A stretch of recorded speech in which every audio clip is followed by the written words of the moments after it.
MCN first hit the newsstand 70 years ago, back in 1955. And we're celebrating this milestone in our history by taking a look back at the bikes that we think shaped motorcycling across those eras. So far in this series, we've looked at the Triumph Bonneville 650, the Norton Commando, the Yamaha RD350LC, the Ducati 916, BMW's R1150 GSA and BMW S1000RR. For the most recent era, and to bring us fully up to date, we've come here to Mid Wales and the Yamaha Off-Road Experience to celebrate the Yamaha Tenere 700.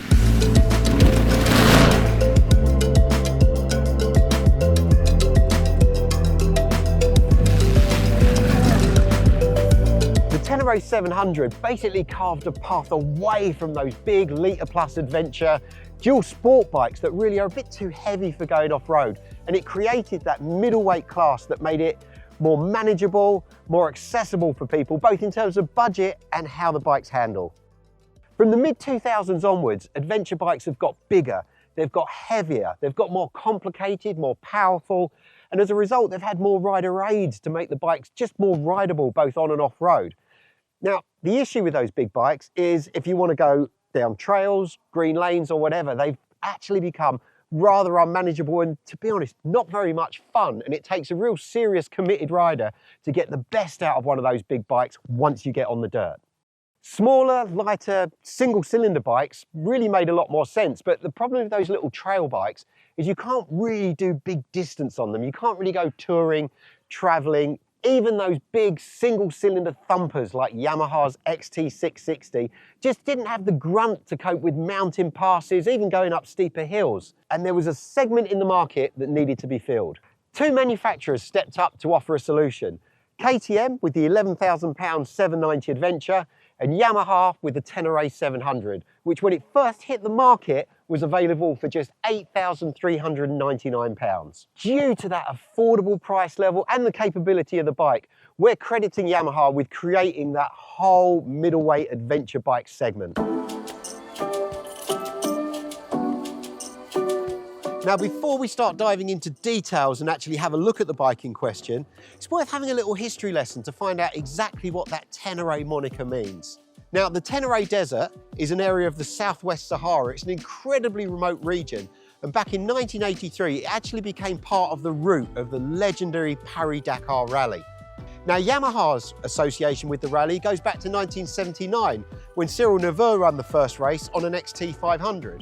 And it came as no surprise to some that when the XT600 was released in 1983, it came with the Tenere logo emblazoned across its 30-litre tank. Since then, there have been numerous models to carry the Tenere badge, but it's the latest version that is actually the most worthy successor to the name. Not because it could actually race in the Dakar, but because it's got that off-road capability that is actually far superior to any other Tenere to date. The fact that it was designed for road and not rally use means that there isn't a competition bike out there. But what we do have is this original version that belongs to Nick Sanders MBE, and this has actually covered 34,000 miles on one of his legendary round-the-world trips. So this is essentially a standard bike. In fact, the only extras on it are perhaps fog lights, a phone holder, and some attachments for luggage. But across the 5 continents and countless countries that Nick travelled on this bike, he only actually changed the oil once. And that's a real testament to the reliability, build quality, and just the overall ruggedness that Yamaha build into these machines. It's been great having Moto along for the ride with us on our MCN Bikes of the Era series, especially as they've been looking after the needs of motorcyclists for the whole of MCN's 70 years. Not only do they produce the UK's best-selling range of motorcycle oils, but they also produce a whole load of products to help you care and look after your motorcycle too.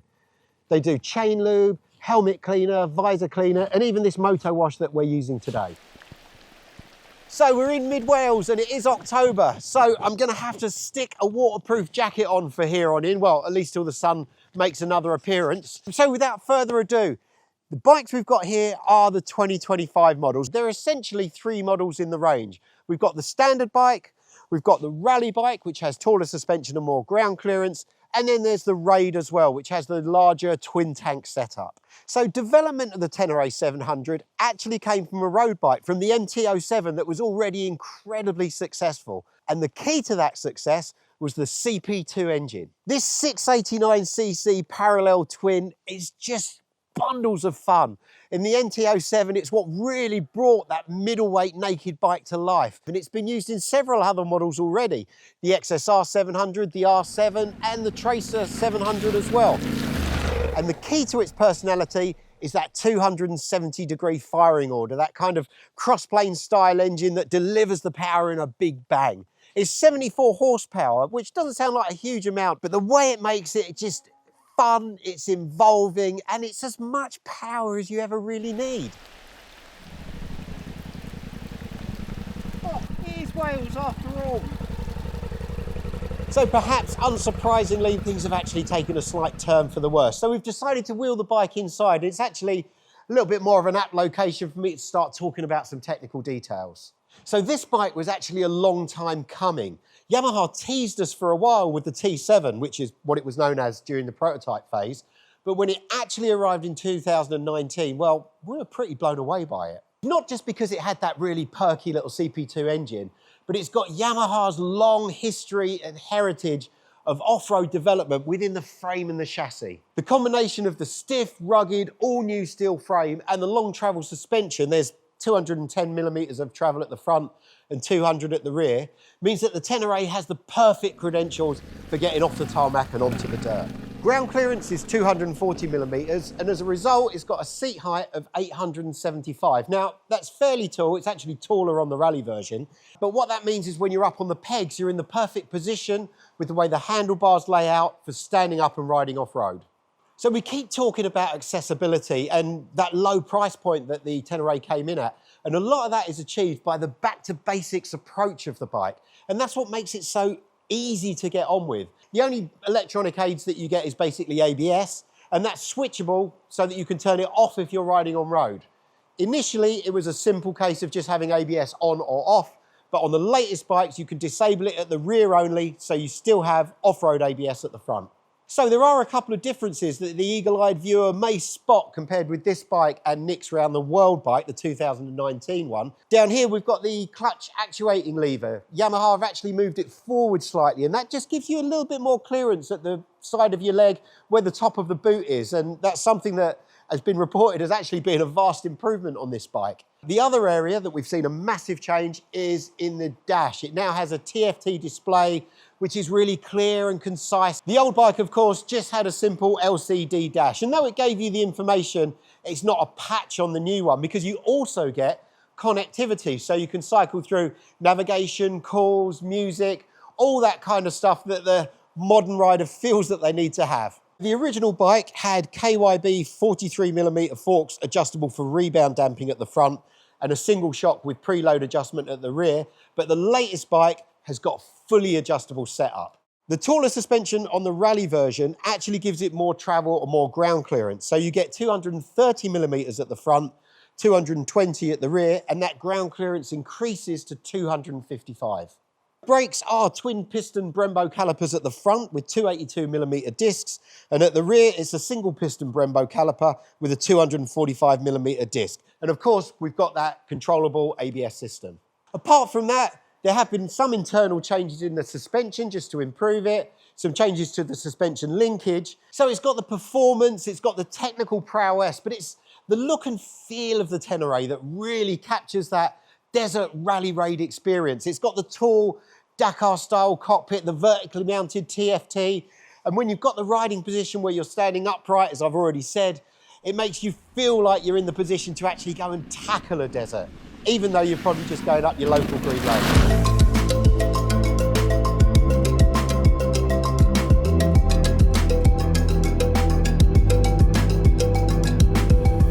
There we go, so we're off out. And of course, the first thing to note is the riding position, how absolutely spot on it is. I mean, we're still on the tarmac right now, but I'm already standing up. And it's like, it's the most natural position to be in. My God, this weather, absolutely perfect weather for, for testing this bike in mid-Wales. So I've currently got the ABS on as normal, traction control on. We've got the throttle map setting in sport mode. It just makes it a little bit more responsive. I like sport personally myself. But obviously the bike's designed to run well on tarmac as well. I mean, this tiny little lane that we're on isn't really representative, but because the flexibility of that CP2 engine, that twin cylinder engine, it just gives the Tenere the legs to actually be able to do distance work on tarmac. I'm just going to have a little sit down here while we go uphill. And to be honest, when you sit down as well, it's pretty comfortable. I mean, I could ride a long way on this thing. The thing about the Tenere is you don't have to be going around the world or on some really exotic hardcore tour. You could just be coming here to Wales for the weekend. Strap your sleeping bag, your tent, your little bit of luggage on the back of the bike, keep it light. And you could quite happily ride a couple of 100 miles just to get here, because the seat is comfortable enough and it's got the power enough so that you can hold your own on the motorway. I mean, in terms of torque, we've got 50 pounds-foot of torque, and that comes quite low towards the bottom of the rev range, so it's usable power. We're never really too worried about what the outright BHP is when it comes to riding off-road. It's the torque where it's really interesting. It's the pull that the bike's got. It's worth bearing in mind that it's got an effective screen on it, so it just keeps you out of the airflow. Again, that enables you just to do that distance work without the fatigue creeping in. The mirrors are good, they're set in a good position. But now as we're picking up a little bit of pace in the forest, it's still a very hard-packed road that we're on, but the suspension is dealing with it really nicely. I'm pretty much unfazed by this completely. It sounds like I'm bouncing around a lot, but you know, it's soaking up these undulations, these bumps, these slight sort of corrugations that we're getting in the middle of the road. Really quite plush. You know, being the fact that it is an off-road bike, the suspension is fairly sort of soft, certainly at the top of the stroke, but there has to be a compromise somewhere, because you know, this is a genuine dual sport machine, the middleweight adventurer that can pretty much go anywhere. The CP2 engine at the end of the day is what it's all about, and it really is lovely. The throttle action is really well defined. There's a lovely connection between the throttle and the engine. It feeds in just the amount you need. I said we're in sport mode, but it's not aggressive in any way. What it gives you is a nice sort of shortish throw on the gas, and that's just what you want when you're in slightly slippier, tricky conditions.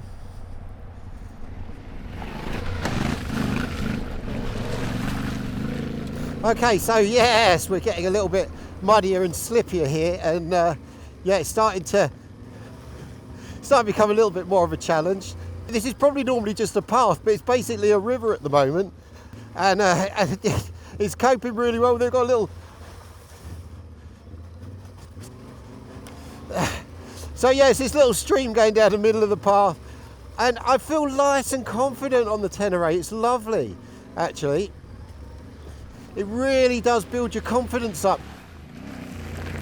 Now we're back on the gas again, and I love the punch of this throttle. You know, we're just doing a little bit of a climb at the moment. We'll just maybe click it down in the first here. But there's always more than enough go there. It just pulls its way up. Nothing really is too much of a problem for it, and it's that torque.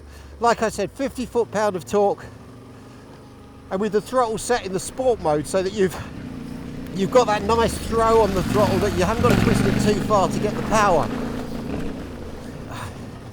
You can really give it some beans, and it really soaks up the punishment. It's mad that this is the standard bike.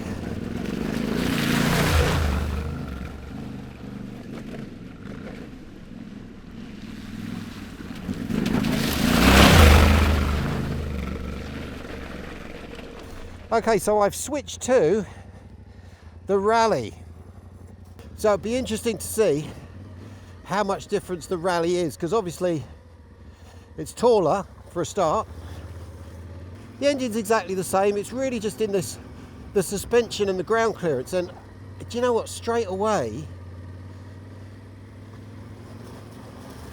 you can tell that extra suspension travel allows for a more controlled stroke. So although the standard bike's good, the Rally has that, it actually has more poise, it's got better prowess.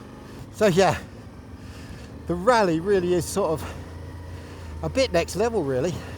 But you'd expect that if you're spending extra money on a bike, you want it to be significantly better. And the Rally really is. It's amazing how right Yamaha have got this bike, and the only reason they have got it right is because they've taken a proven engine that they already had, as we know, and they know their way around it backwards. But what really shows through is their off-road pedigree. Oh God.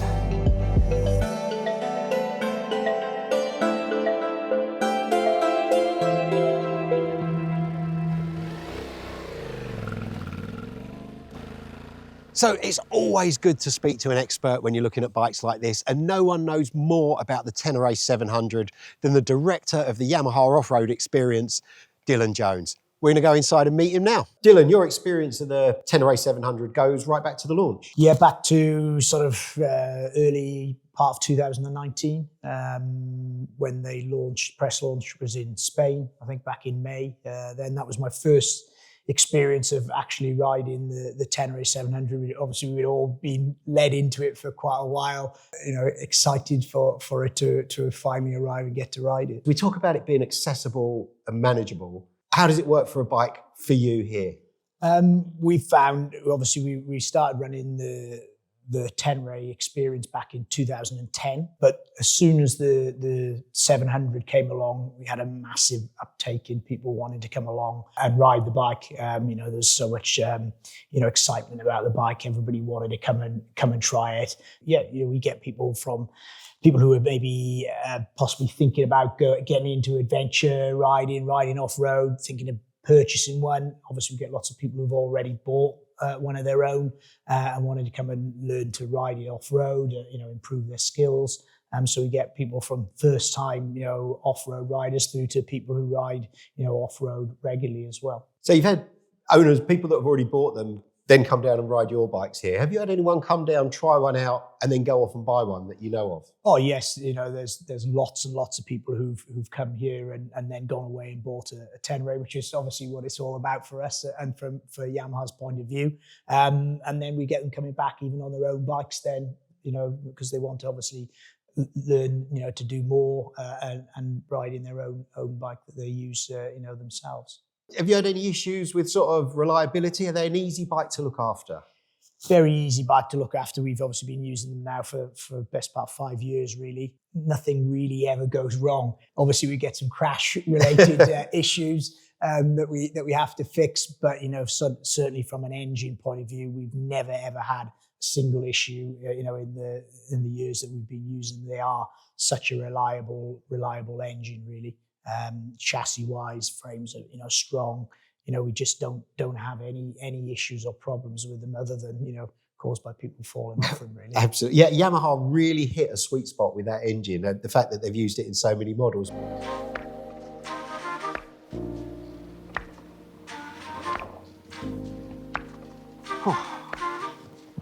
Oh, there we go. Well, that was an absolute blast. We've had a terrific time today riding the tracks and trails in the hills and the valleys around here in mid Wales with the Yamaha off-road experience. And what it's really proved to me is that the Tenere 700 hasn't lost any of that manageability and accessibility that the original 2019 bike had. It's still just as much fun. It's still just as good off-road. We've ridden both the standard and the rally versions, and they're both incredibly capable machines. £10,400 is what the current price is for the standard model.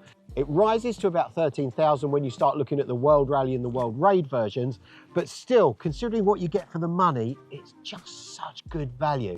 Well, sadly, that brings us to the end of MCN's eras of motorcycling. We've looked at some really interesting and influential bikes along the way. We've seen the Triumph Bonneville, the Norton Commando, the Yamaha RD350LC, the Ducati 916, the BMW R1150 GSA, and the BMW S1000RR. We'd like to say thanks again to Motul for sponsoring this series, and hopefully we'll be able to do something very similar very soon. If you like this video, please do leave us a comment below. And don't forget to like and subscribe to the channel and check out all the other ones in this series. For all the latest news and reviews, go to motorcyclenews.com, and we hope to see you again soon.